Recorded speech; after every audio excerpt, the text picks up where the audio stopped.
मिलके हम पंजाब को रंगला पंजाब बनाएंगे और बिजली के मामले में पंजाब को सरप्लस बनाएंगे। 24 घंटे बिजली रहिंदी है जी, कोई दिक्कत नहीं बिजली दी सानू। गरीबां दा जिउण दा स्तर जिहड़ा जीवन ਉੱਚਾ ਪੱਧਰ ਦਾ ਕਿਵੇਂ ਚੱਕ ਸਕਦੇ ਹਾਂ, ਇਹ ਸਾਡੀਆਂ ਪ੍ਰਾਇੋਰਟੀਜ਼ ਨੇ। ਮੇਰੇ ਤੇ ਯਕੀਨ ਤੁਸੀਂ ਕੀਤਾ ਤਾਂ ਯਕੀਨ ਰੱਖਿਓ, मैं ਤੁਹਾਡਾ ਯਕੀਨ ਕਦੇ ਟੁੱਟਣ नहीं दूंगा।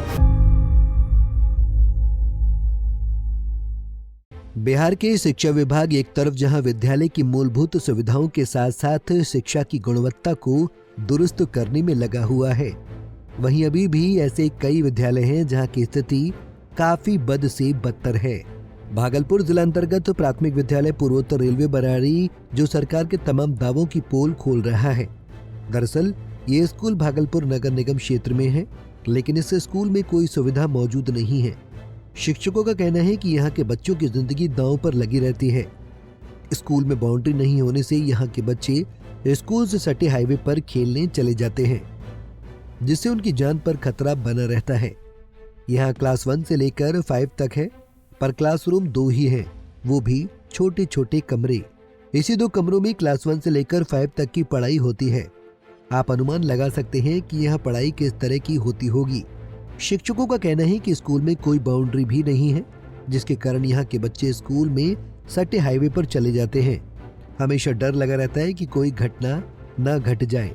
स्कूल कैंपस में असामाजिक तत्व जैसे लोगों का जमावड़ा रहता है। सुअर और कुत्तों के द्वारा स्कूल को गंदा कर दिया जाता है, पर प्रशासन का इस पर कोई ध्यान नहीं है। का दिक्कत है।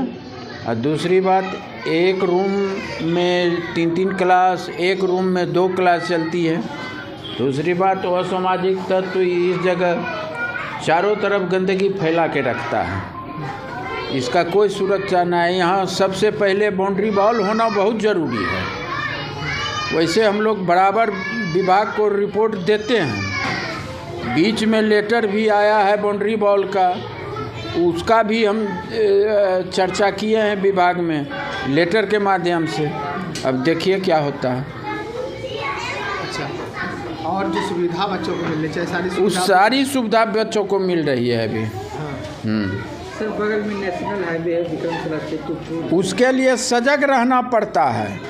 कभी कभी बच्चा है गुड्डिए के लोभ में अभी एक बच्चे को मारे हैं, लेकिन क्या करेंगे हम लोग। बाउंड्री के बॉल के चलते ऊपर चढ़ जाता है, ठोकर लग जाएगा, उसकी ज़िंदगी चली जाएगी और गार्जियन आके बोलेगा।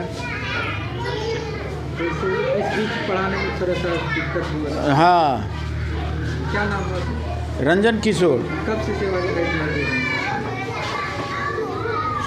12 में आए हैं, 16 जून को।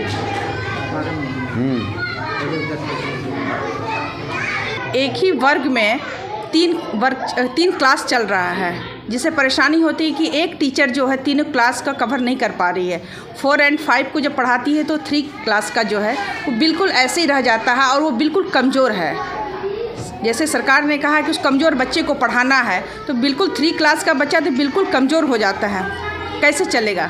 और 2-3 टीचर हैं, संभव नहीं होता कि 5 क्लास का कवर हो सही तरीके से।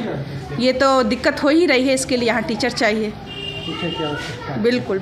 और भवन तो चाहिए, बाउंड्री नहीं है।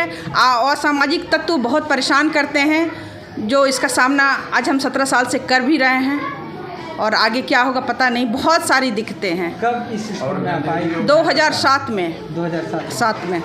और तब से अभी तक सेवा में है, और बिल्कुल टाइम से आना और टाइम से जाना। आपने कहा कि असामाजिक तत्वों का यहाँ पे जमावड़ा है। बिल्कुल। तो इसको लेके कभी आपने बड़े पदाधिकारी को इसकी सूचना दी? कई बार ऐसा कहा गया है, लेकिन ऐसा कहीं से भी अपने ऑफिस में तो हम लोग कही देते हैं। ऑफिस में ही तो कहेंगे ना। आश्वासन नहीं मिला है कि कई पदाधिकारी को तो नहीं बोले हैं, लेकिन अपने ऑफिस तक खबर जाता है कि असामाजिक तत्व आते हैं, परेशान करते हैं। और कई बार फ़ोटो भी हम लोग दिए हैं कि बरामदे पे पूरा सुअर आके बैठ जाता है, कई बार फ़ोटो गया है, लेकिन आज तक ऐसा कोई भी उधर से आश्वासन नहीं आया है। सरकार के तमाम नियमों का पालन शिक्षकों के द्वारा किए जाने के बावजूद सरकार के द्वारा दिए जाने वाली कई सुविधाओं से ये स्कूल वंचित है। इसलिए देखें इस स्कूल की बदहाली की पोल खोलती सीधी तस्वीर। पंजाब केसरी टीवी के लिए अंजनी कुमार कश्यप की रिपोर्ट।